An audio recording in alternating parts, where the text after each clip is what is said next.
एक समय की बात है, भगवान गौतम बुद्ध एक गांव में धर्म सभा को संबोधित कर रहे थे। लोग अपनी विभिन्न विभिन्न परेशानियों को लेकर उनके पास जाते और उसका हल लेकर खुशी खुशी वहां से लौटते।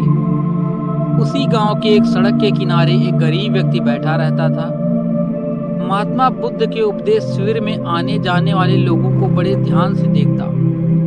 उनसे बड़ा आश्चर्य होता कि लोग अंदर तो बड़े दुखी चेहरे लेकर जाते हैं, लेकिन जब वापस आते हैं तो बड़े खुश और प्रसन्न दिखाई देते हैं। उस गरीब को लगा कि क्यों ना वो भी अपनी समस्या को भगवान के समक्ष रखे। मन में यह विचार लिए वह भी महात्मा के पास पहुंचा।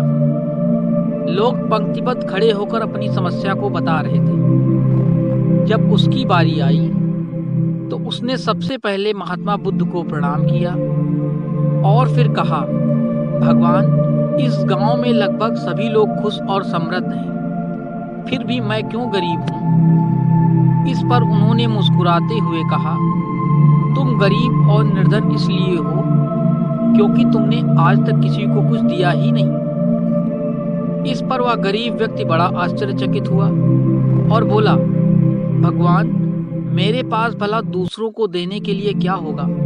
मेरा तो स्वयं का गुजारा बहुत मुश्किल से हो पाता है। लोगों से भीख मांगकर अपना पेट भरता हूँ। भगवान बुद्ध कुछ देर शांत रहे, फिर बोले, तुम बड़े अज्ञानी हो। औरों के साथ बांटने के लिए ईश्वर ने तुम्हें बहुत कुछ दिया है। मुस्कुराहट दी है जिससे तुम लोगों में आशा का संचार कर सकते हो।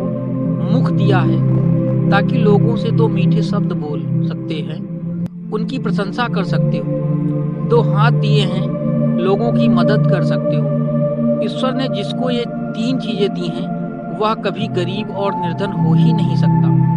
निर्धनता का विचार आदमी के मन में होता है, यह तो एक भ्रम है, इसे निकाल दो। कभी भी मन में निर्धनता का भाव उत्पन्न न होने दो, गरीबी अपने आप दूर हो जाएगी। भगवान बुद्ध का संदेश सुनकर उस आदमी का चेहरा चमक उठा और उसने इस उपदेश को अपने जीवन में उतारा, जिससे वह फिर कभी ही दुखी नहीं हुआ।